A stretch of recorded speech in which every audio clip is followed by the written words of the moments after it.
So that being said, man, that's the only thing. And I wasn't even trying to get defensive with let me finish. That was meant to be a joke, but you wouldn't. I know. You're good, buddy. Let someone else talk. I know you're a pastor, but come on. I'm just kidding. You were the chosen one. Always hold on to small.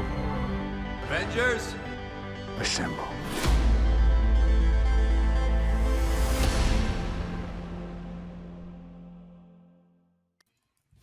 Nerd City Central, what is up? This video has been a long time coming. Today, we are talking about the DC Extended Universe, also known as the DCEU, which is actually coined by the fans that the studio picked up. And I think that is a telling sign of how this entire cinematic universe has been fleshed out. There's been a lot of mismanagement, a lot of back and forth, a lot of standalone entries, which is okay because there's a lot more uniqueness in this compared to other cinematic universes, but that doesn't always mean a good thing. So I've been looking forward to talking about this with Lamont for a while. We have some very big differences on opinion. We've had great conversations. We've had some heated conversations that have led to our friendship even getting stronger than it ever was before. Yep. So I think both of us are really ready to discuss this one. And so what we're going to do is as we do this DC December theme that we've been sticking with, is we're going to go through all 11 films, and we're going to do 11 through 6, and then we're going to chop it up a little bit, and then we're going to do our top 5 and discuss those further. And we'll spend time wherever we feel like it needs it. So, Lamont, I'm going to let you go first. If you have any thoughts, feel free to drop them before you start. You know what, my friend? I'm going to let you go first on this one, man. You know what I mean? You are a more passionate DCEU fan than I am, even though I appreciate it and I do love the DCEU, just not as much as you. But let me let you go ahead and you go first. Hit us with your 11 through 6, my friend. And I think you're going to find that it's really just my favorite films of the DCEU are so strong for me that I forget about how my list is actually more mediocre than it is actually great. You know what I mean? Yeah. So starting at number 11, I have Birds of Prey. At number 10, I have Suicide Squad. At number 9, I have the theatrical cut of Justice League. At number 8, I'm sorry, I can't count. I have Wonder Woman 1984. At number 7, I have Shazam. And at number 6, I have Wonder Woman. Ooh, all right. A few movies kind of hit me. No, I'm just playing, man. Good stuff. All right, number 11. We're actually not that far off, you and I. Number 11, Birds of Prey. And the Fantabulous Emancipation of One Harley Quinn. Man, these titles. So number 11, Birds of Prey. Number 10, Zack Snyder's Justice League. Number 9, the 2017 theatrical cut of Justice League. Number 8, Shazam. Number 7, The Suicide Squad. And number 6, Suicide Squad. So,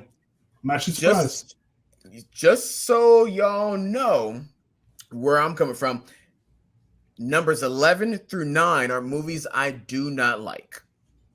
I just don't care for them. Numbers 8 all the way to 1, I either like or love.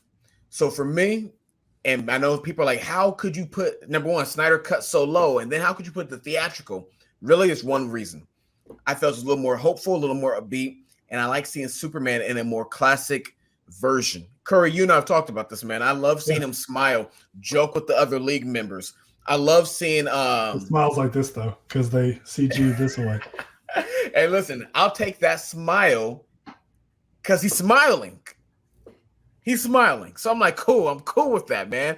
He just, for him telling Flash slowpoke to him, I'm a big fan of Justice as well.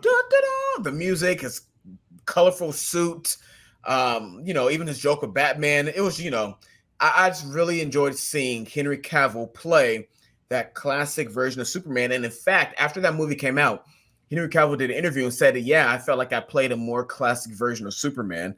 So even though more stuff has come out since then about how Whedon was, how the experience was, I do think he still enjoyed playing that classic version of Superman, which in Zack Snyder's defense, he said Superman would have ended that way.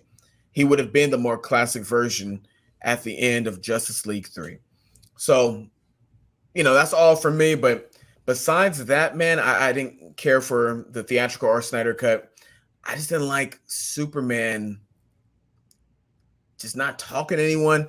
He didn't seem all that happy. And I know people are like, well, it would have ended there. I get that, but I wanted to see that classic Superman. So for me, the theatrical has one of my best Henry Cavill Superman moments in it. I'm done. Sorry, I'm okay. No, I think that's actually pretty fair and reasonable. And I have told you that. I mean, even when we first started meeting, and you said, "Man, Justice League sucks," and I was like, "Oh, come on, it's not that bad." We're talking about theatrical cut, so I've defended it for a long time. I think since seeing the Snyder cut and seeing what we should have gotten from the beginning, and now knowing the behind the scenes really damages the film for me, as well as CG lip Henry Cavill. However, some of Whedon's additions were really good. There's dialogue between certain characters, and I'm like, that's not bad. There's some stuff he adds that is so cringeworthy I could throw up. You mean Flash falling into Wonder Woman? Yeah, and that whole thing that happened there with yes. Yes. But I also do appreciate the added interaction with Superman in the League. I don't like the Russian family. It was unnecessary because the only reason it existed was to give them civilians to save, which just distracted from the whole thing. Yeah, I love the Superman Flash race at the end of the movie. Love that. Those are things that I could have kept. However, for me personally, it is not worth sacrificing the quality of the rest of the film just to have those couple things. And I think the only defense I would make, because Superman, I even told you when I first watched the Snyder Cut, I said I wish Superman had more interactions with the League. I missed that, but I still think when he meets Alfred and he smiles at him, to me that is classic Superman. I still think it's there. The stakes were higher in the Snyder Cut, and there wasn't as much time for them to interact because they actually fail their mission, and the Flash has to reverse time. But I still understand that, and I wish we had gotten a little bit more in the epilogue. That's probably my one of two complaints I have with the Snyder Cut, even though I think it's very close to perfect. But I totally respect and understand that. Yeah, I wish you liked it more, but it is. No, listen, man. I respect that. I appreciate you, bro. Appreciate that. Yeah. With the Snyder Cut, man. One thing that kind of threw me off too was at the end, Superman comes back, hears his father speaking, flies up to space in his black suit. But then at the very end, man, we still see the nightmare scene. So this is where I do think Batman vs. Superman, Dawn of Justice rushed it. Because the death of Superman, to me, shouldn't have come until a later date. Because you kill him, he comes back, a symbol of hope, but then he gets corrupted later on.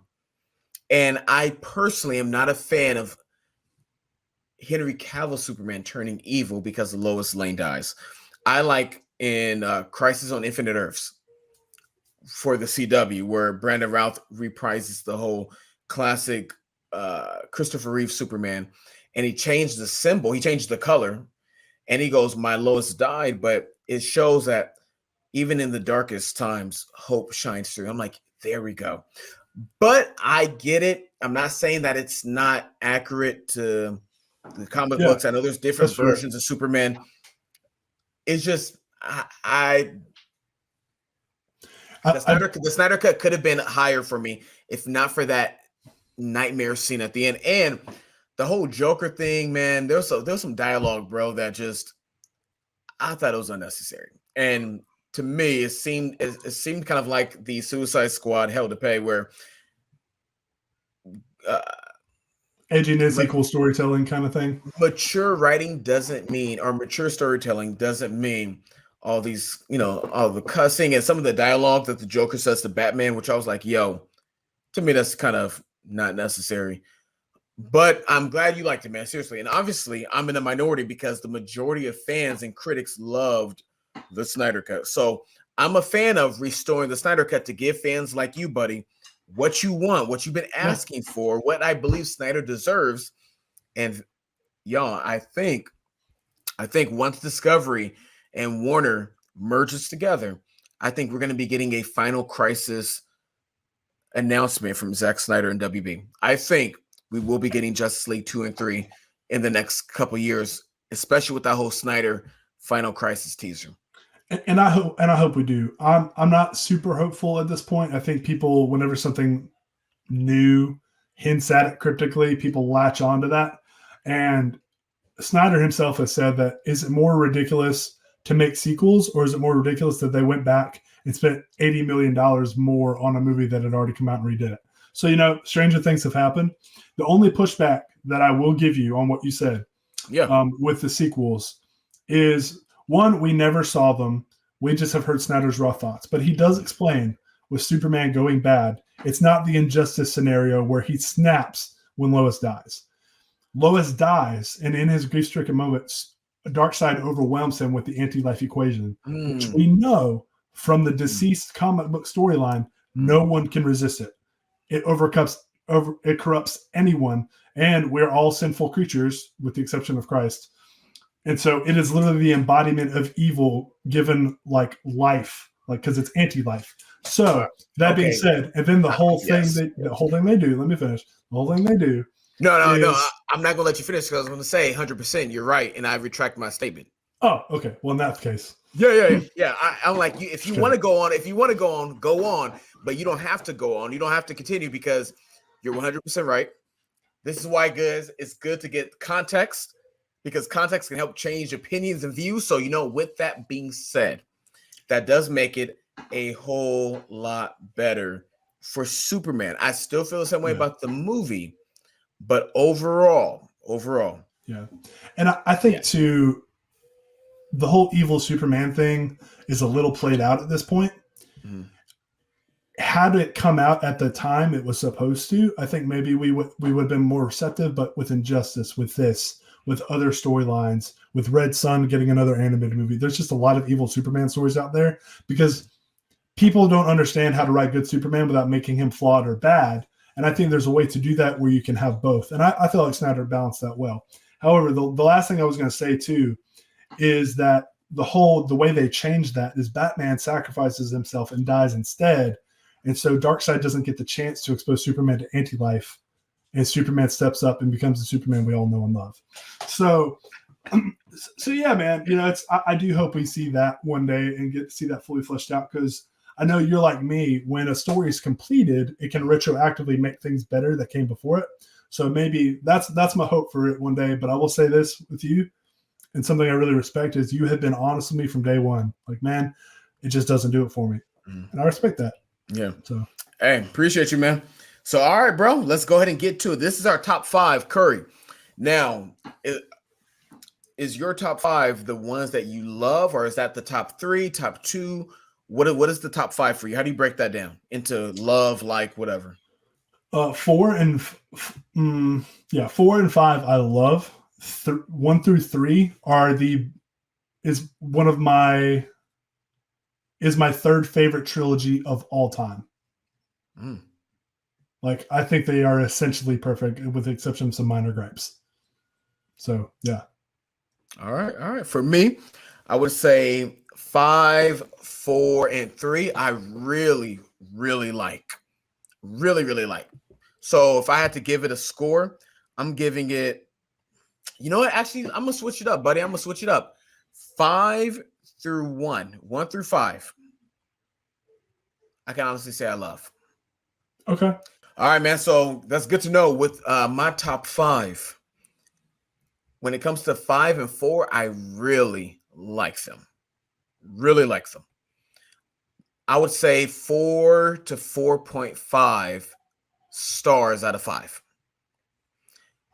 3 through 1 or 1 to 3, love them. Think they're great. Okay. So with that being said, Curry, hit us with your top 5, buddy. Yeah. My top 5 is The Suicide Squad, another dumb title. Like, Let them Okay. have it. Let them have it. It's so petty. Like, here's Suicide Squad. Oh, no, here's The Suicide Squad. Okay. Anyway, number 4, I have Aquaman. Number 3, I have Zack Snyder's Justice League. Number 2, I have Batman v Superman, Dawn of Justice Ultimate Edition. But I love the theatrical cut too. But I count them as one. We don't need to separate that. And number 1 is Man of Steel. All right. Number 5, Wonder Woman, 1984. Number 4, Batman vs. Superman, Dawn of Justice Ultimate Edition. Number 3, these are the ones that I love. Number 3, Aquaman. Love that movie. Number 2, Wonder Woman. And number 1, my friend, Man of Steel. Man of Steel, yes, I love it. Man of Steel is one of my top 10 favorite comic book superhero films of all time. I Say love that the last part film. again. It is in my top 10 comic book superhero films of all time. I love Man of Steel. I cannot deny it. And if loving Man of Steel is wrong, I don't want to be right. You know what I mean? I could tear up right now. Number 2 is Wonder Woman again. Love Wonder Woman. It's great. Number 3 used to be Batman vs. Superman. I knocked it down just because I have more gripes about that one than I do Aquaman. I love Aquaman. I thought it was a fun film. I think it was Justin Lin, who did some of my favorite. James Wan. I'm sorry, James Wan. James Wan, I thought, did a great job with Aquaman. It was heartfelt, great action, fun, but serious at times as well. Loved it. And number 4, yeah, I do love Batman vs. Superman. In fact, let me go ahead and show y'all up here. If you can look, if you can see. So if you can see, Superman versus Doomsday from Batman vs. Superman, Dawn of Justice. One of my favorite scenes in any comic book movie of all time. I love that shot, that scene.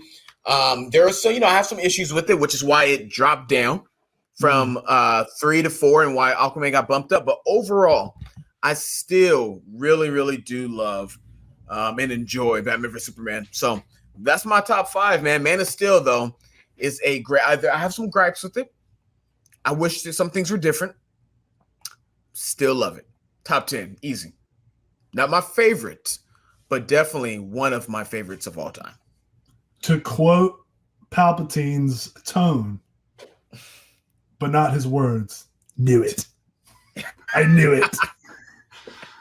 Man, I'm so glad to hear that, and just so the listeners know, Lamont and I, when we first met, Man of Steel is one of the things we bonded over, and then when he was kind of like questioning some things about it and criticizing a little bit more, I got a little scared. And we all have bad days. We all have times where we really show our rears to our friends. And I had said some not so nice things in response to his criticism, and it led to a really worthwhile discussion between us and how we approach each other's criticism. And we all have off days. Lamont forgave me for it, and we've kind of been joking about it ever since. So that was a big shock to me, and I was going to be so petty when he put it lower and started criticizing it, because I was going to read his old Letterboxd 5-star review to him just to give him some crap. But it turns out I think he played me for a fool. Oh, I definitely knew it, bro. I definitely played you as a fool, man. And it's funny, I actually did that 5-star rating. I went ahead and edited it today. My man. Dude, I love that. And, so I want to talk about my top 5 a little bit. Yeah, go ahead, man. Aquaman, I've gone back and forth between 4.5 to 5 stars. What made me kind of settle at 4.5 is I think some of the dialogue needed a little bit of work, but that movie has no right being as so much fun as it is. Like, the whole time I watch Aquaman, it's just so good. One thing I love about the DCEU is, especially with all the solo characters, everybody, when it comes to music, you can think of all their themes in your head. Like, I don't know if I could hum Aquaman's as well, but it's that guitar riff, the Wonder Woman theme, the new Man of Steel theme, the Batman's new theme. There's just so many great music moments. The Suicide Squad, I thought was great. I thought that it was a great sequel that improved on a lot of things. Really well written, really great action. I don't love Bloodsport. Like, I didn't know much about him, but I liked him in the movie. He did kind of feel like Deadshot light to me at times. Like, there's not much difference between him and Deadshot, it feels like. Right down to like the costume, and I think the whole the daughter thing. Yeah, I was trying to remember if I was remembering that right. Even though I loved Bloodsport, bro. Yeah, I like him because Idris Elba is such a good actor. Yes, and Peacemaker was hilarious. However, I think one of the things for me, and something I don't know if you know about me a lot, I am very careful when it comes to very crass humor, because it is a stumbling block for me, because I find it very easy to devolve my mind and my language back into older ways of making those kinds of jokes and things like that. So I have to be very careful. And while the violence, I think, is necessary for Suicide Squad, in the tone and everything, some of the language and things like that, it just got old and lost impact for me after a while. And they overindulged a little bit in their course correction. But I think it's a lot of fun. But what I really want to spend my time on is what I call, some people call it the Man of Steel Trilogy. Some people call it the Zack Snyder's Justice League Trilogy. I prefer to call it the Snyderverse Trilogy. It is my favorite superhero trilogy of all time, and probably my third favorite trilogy ever overall. Wow. I adore these films, and I will defend them with my last breath. We talked about some of the issues with the Snyder Cut earlier. My biggest issue, actually, with the Snyder Cut is the plot hole of Darkseid losing Earth. I have worked really hard and have thought of a workaround somewhat, but they don't explain that well enough. And it's easy to miss if you're watching, which is good. But if you really think about it, it doesn't make a ton of sense. And maybe that's something that could have been addressed in sequels. I also don't love the added scenes at the end. I think the nightmare scene was fine, if a little unnecessary. I love seeing Martian Manhunter again. I thought Ben Affleck's acting in that, like, he just looked tired. Now, in his defense, he didn't just wake up in the scene, literally, but he kind of felt like, why am I here? Why am I doing this? Everyone hates me, you know. When it comes to BVS, I have probably defended this film more than I have any other film in my entire life. I think it's beautiful. It's complex. It is wonderful. Jesse Eisenberg, I struggled with for a little bit, but I've grown to really love his performance because it's different. I think my hardest thing that I still struggle with to this day, even though they give it reasoning, is, you and I have talked about like preferences of what we see with characters and what we like to see versus what we don't. Every on-screen Batman has killed. And I'm ready for a Batman that sticks to his no-kill rule no matter what. Now, the Christopher Nolan version, they always went back and forth with it. Like, I won't break my one rule and kill you, Joker. But I'll blow up a whole town of ninjas to save this one prisoner's life. So, like, it's a little bit hypocritical, even though they address it well in The Dark Knight. In BVS, we get reasoning for why he is that way. But I also can't help but think I'm ready for the portrayal that I'm used to, even though I think Affleck does a perfect performance as Bruce Wayne. There are times he feels more like Punisher light than Batman. Yeah. But it also answers the question that we have all wondered. If Batman crossed that line, not outright murder, but started killing, he's always said he couldn't stop. And I love that it is Superman and the goodness of Superman that snaps him out of it. And I will defend the Martha moment with every last breath in me. It is a brilliant moment. Blew my mind. It's so good. And if you don't pay attention, you don't understand it. You won't get it. Yep. It's different than Martha. He's now in the position of Joe Chill. Like, he's become the monster he's been fighting against. And it's Superman's hope that gets him. Now he goes to the warehouse and starts to kill a bunch of guys. But he's on the road to being classic. And he does that, Batman. But he does that to save someone instead of to kill someone. And he does it out of desperation.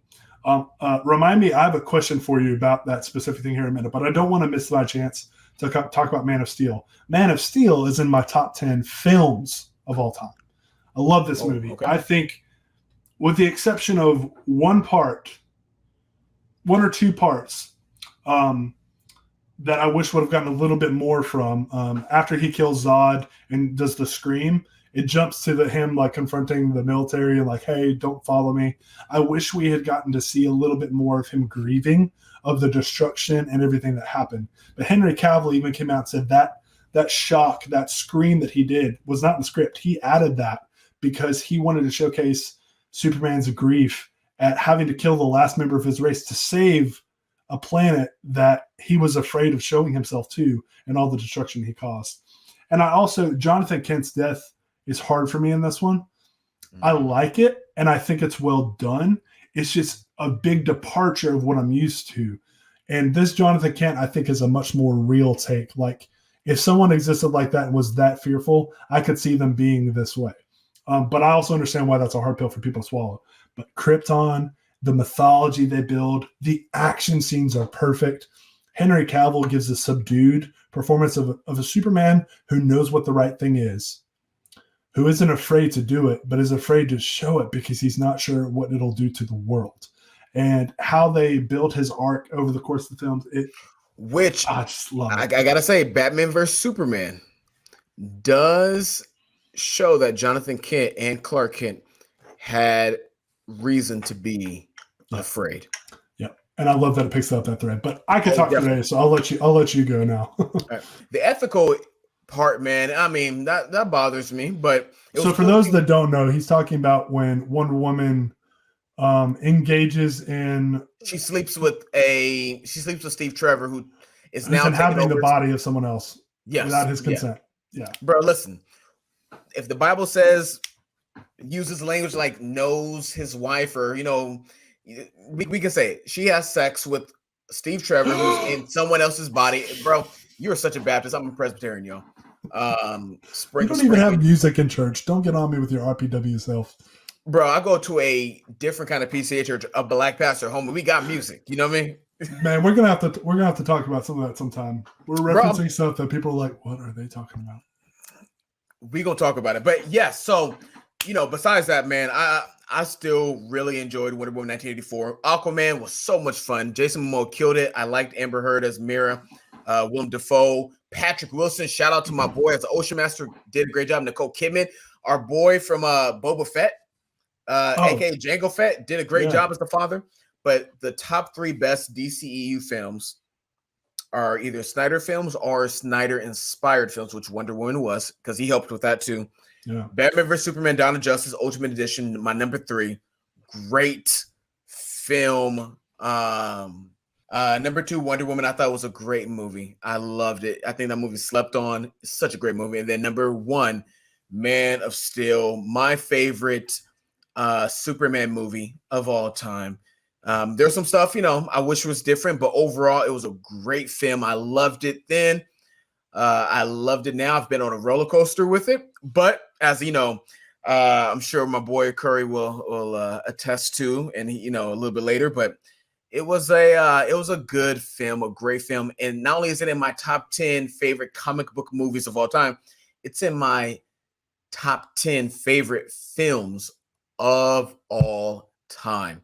So Man of Steel, love it. Give our boy Cavill a script worthy of him and have him fight Brainiac.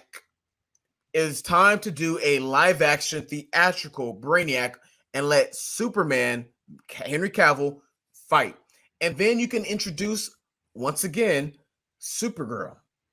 Or have Supergirl, since she's going to be in the Flash, have her join into the fight. Can we get the Kryptonian cousins fighting against the Brainiac, please? Please. Yes, hey, but yeah, man. Hey, can I say 3 things? Say 3 things, man. Say 4. First of all, you made me tear up. You made me tear up, man. And it's not just because you changed your opinion, but I connect with Superman in a very deep way that I don't know if I've ever talked to you about. I think you can. You grew up as a Christian, didn't you? Yeah, in the church, but yeah, I became a Christian at 9. But yeah, I grew up basically as a believer. Yeah, so I became a believer when I was really young, and I always tried to be. I wasn't someone who acted out a lot in school. I wasn't someone who did a lot of bad things externally. I have my own internal struggles, And I really always had a strong moral compass that my parents talked about, and I always tried to do the right thing. I always felt like I never got anything for it and didn't understand that a lot. So when Smallville was around, I really related to that struggle that Clark had with doing the right thing, even though he had the ability to hurt people. I was bigger than a lot of kids my size, and I was bullied pretty bad. And so I connected with Superman in ways that a little kid maybe shouldn't be able to, but the fact that it was there for me. And then Man of Steel was like the emotional maturity of that as an adult coming to fruition on the big screen. So that movie means a lot to me.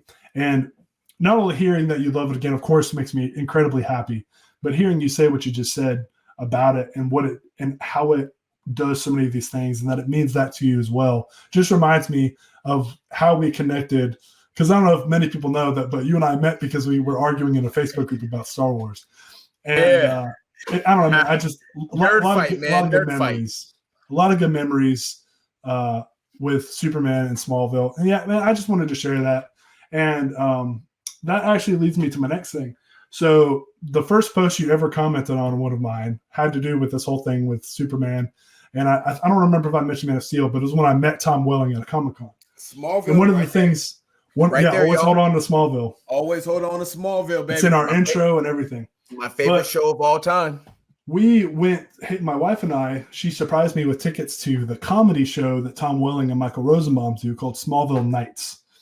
And they basically, it's less than 70 people in a room with all of them. John Glover actually kicked the door open at one point and said, "Relax," and came in. And they read from scripts. They put on bald caps as like a joke, and they let people participate. And I volunteered every time, and they never picked me. I even volunteered to play Lana in the scene that they were doing, but they never picked me. But I got to talk to Tom a bunch afterwards. He and I made an inside joke. And one of the things they gave us were these Smallville Nights posters. The Comic-Con would not let them sign them because I asked. They wouldn't let them sign them. So that's why they have their names on there. And they gave everybody that attended these. So there's very few of these in the world for this particular night. So each one becomes its own like rare commodity kind of thing.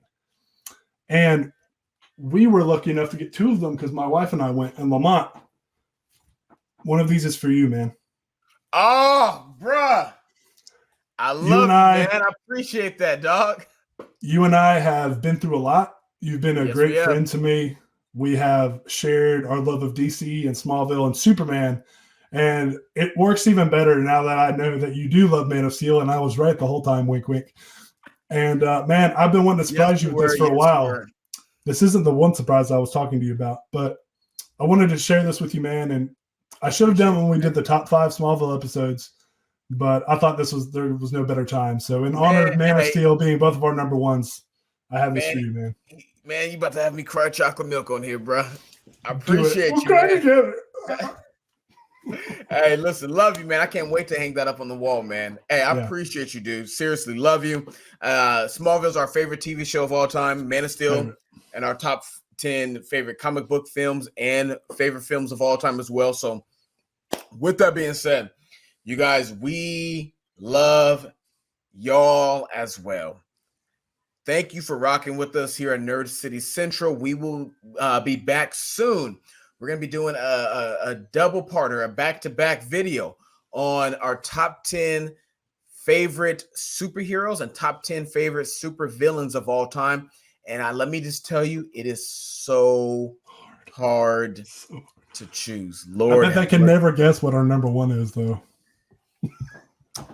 I mean, listen, y'all already know who our number one is. You know what I mean? So, that's right. But it's really 2 through 10 that's going to be the shocker. So thanks for rocking with us, y'all. And as we end, Curry, what are your top? What's your ranking again? Yeah, from 11 to 1. Birds of Prey, Suicide Squad, Justice League, Wonder Woman 84, Shazam, Wonder Woman, The Suicide Squad, Aquaman, Zack Snyder's Justice League, aka the real Justice League, Batman v Superman, Dawn of Justice Ultimate Edition, and Man of Steel.